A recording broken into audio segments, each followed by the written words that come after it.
समता को अपनाने वाली, महिलाओं को शिक्षा दिलाने वाली, फूले की फुलवारी वाली, बुझती दिया जलाने वाली, इंसानों को इंसानियत से मिलाने वाली, मानव को मानवता की राह दिखाने वाली, फूले की अंगारों से टकराने वाली, माए सावित्री न्याय दिलाने नमन तुम्हें, जन जन को अपनाने वाली, जन जन को अपनाने वाली।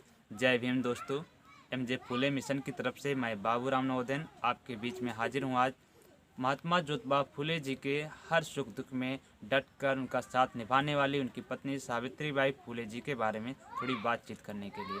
दोस्तों, महात्मा ज्योतिबा फूले जी की पत्नी सावित्रीबाई फूले जी का जन्म 3 जनवरी सन 1831 में महाराष्ट्र के सतारा जिला के न्याय गांव नामक एक गांव में हुआ था।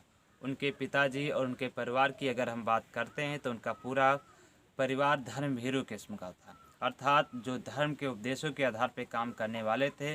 वहाँ पर महिलाओं को किसी भी प्रकार का कोई भी आज़ादी, कोई स्वतंत्रता, किसी भी प्रकार की स्वतंत्रता या अधिकार देने की कोई भी व्यवस्था नहीं थी। वह शिक्षा दीक्षा की भी बात वहाँ पर कुछ नहीं किया जा सकता था। वैसे भी हमारे भारतीय समाज में महिलाओं को शिक्षा ग्रहण करने का, तर्क से बात करने का, अपने जो पुरुष होते थे यानी उनके जो पति होते थे या और कोई पुरुष है उनके साथ तर्क वितर्क करके किसी भी मुद्दे पर कोई बात करने का अधिकार नहीं हुआ करता था। पुरुष कुछ भी करता रहे लेकिन महिला उसका विरोध नहीं कर सकती थी। ऐसी हालात थी। आइए हम जो बातें कह रहे थे अभी तक, इस बात को कहाँ से हम सत्यापित कर सकते हैं। आइए उनके बचपन की एक छोटी सी घटना की बात करते हैं। सावित्रीबाई फूले जी कोई 5-6 वर्ष की रही होंगी। सावित्रीबाई फूले जी की उम्र कोई 6-7 साल के बीच की रही होगी। उधर ईसाई मिशनरी लोगों ने जब इन्हें देखा चलते हुए, खाना खाते हुए, रोटी खाते हुए, तो उन्हें इनको झट से टोक दिया और कहा ये तो बहुत ही खराब आदत है। सावित्री जी ने इतना सुना कि उस रोटी को वहाँ से फेंक दिया। इतना देखकर ईसाई मिशनरी जो लोग थे वो खुश हुए और कहे बेटी तुम बहुत अच्छी लड़की है, तुम अच्छा कुछ कर सकती हो। इतना कहते उन्होंने अपने प्रचार प्रसार की जो एक किताब थी उस किताब को सावित्रीबाई फूले जी को दे दिया और कहा बेटा अगर आप पढ़ नहीं सकते उसे तो कम से कम देखना, देखने से इसमें बहुत कुछ समझ में आएगी। सावित्रीबाई फूले जी पर तो बचपना था, बचपन की थी, उन्हें क्या पता हमारे समाज में क्या कुरीतियाँ थी, कैसी थी।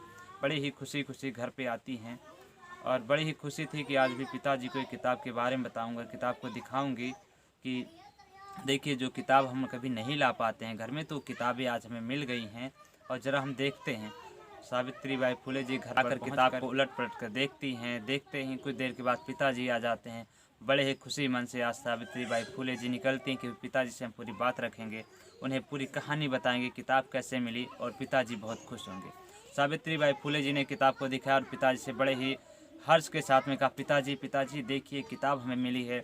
और पूरी कहानी बताने की कोशिश करने वाली थी कि पिताजी की नज़र जो ही किताब पर पड़ी वो एकदम आग बबूला हो गए, मानो कौन सा पाप आज सावित्री जी ने कर दिया हो। एकदम झल्लाकर पिताजी पर आग बबूला होते हुए टूट पड़े कि अरे ये किताब ले आई, हमारे पूरा कुल का और ख़ानदान का नाम डुबो देगी, हमारा धर्म भ्रष्ट कर देगी, हमारे समाज के लोग हम पर क्या कहेंगे, हमें तो समाज से बाहर निकाल दिया जाएगा। इतना सुनते ही सावित्रीबाई फूले जी से किताब को छीन लिया और बड़े ही ऐसा लगता हो कि मानो बड़े ही डर के साथ उन्होंने किताब को उठाया और जहाँ पर कूड़ा कचरा फेंकते थे वहाँ उसी कूड़ेदान में लेकर जाकर किताब को दफन कर दिया। सावित्रीबाई फूले जी ने मौका पाकर उस किताब को उठाया और कहीं घर में छिपा दिया। 9 साल की उम्र में जब 12 वर्षीय ज्योतिबा फूले जी के साथ 1840 में उनकी शादी हो जाती है। इस विवाह होने के उपरांत उस किताब को छिपा कर लेकर आती हैं। संयोग बस ऐसा हुआ कि जो सावित्रीबाई फूले जी चाहती थी वही ज्योतिबा फूले जी चाहते थे। वो पढ़ना चाहती थी और ये पढ़ाना चाहती थी, महिलाओं के हर किसी के हर अधिकारों की बात करना चाहते थे। ऐसी हालात में जब यहाँ पर आई सबसे पहले तो शिक्षा दीक्षा का काम इन्होंने शुरू किया और पढ़ाई शिक्षा का काम पूरा होने के बाद में इन्होंने महिलाओं को शिक्षित करने का काम शुरू कर दिया और लोगों के बीच में जाकर शिक्षा दीक्षा देना शुरू कर दिया। उन्होंने 1848 में महिलाओं को शिक्षा देने के लिए विद्यालय खोला। उसके बाद एक एक करके लोगों को शिक्षा देते रहे। दोस्तों, अब बात आ जाती है 1891 के बाद के दशक की बात करते हैं। उस समय जब हमारे यहाँ ब्रिटिश शासन भी था, महीनों पहले ही देखा था अपने भारत देश में कोरोना महामारी फैली हुई थी, तमाम लोगों की जान गई, किसी को दवा मिला किसी को नहीं मिला। हालांकि आज और उस समय के ज़माने की अगर हालात को देखते हैं तो ज़मीन आसमान का फ़र्क था। आज यहाँ पर तो फिर भी बहुत अच्छी चीज़ें हैं, लेकिन उस समय की जो हालात थी, बताइए, जिसको उस समय लोग छूना नहीं पसंद करते थे, अगर उसे बीमारी हो जाएगी तो उसे दवा कौन देगा। ऐसे हालात में बहुत से लोगों ने इस बीमारी के चलते अपना दम भी तोड़ते रहे। बहुत से बच्चे और महिलाएं, बच्चे और परिवार इसमें नष्ट होते दिखे।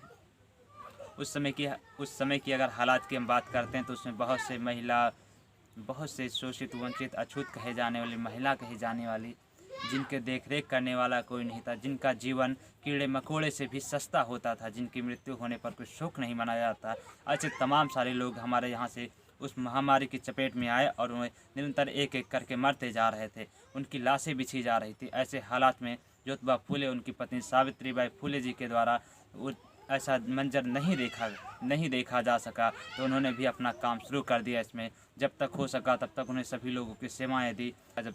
जब 1897 का वर्ष आया तो सावित्रीबाई फूले जी भी इसी महामारी की चपेट में आ गई। डॉक्टर साहब और सब लोग मिलकर जो कुछ भी कर सके करिए, लेकिन दुर्भाग्य रहा कि हमारी माता सावित्रीबाई फूले जी को बचाया नहीं जा सका।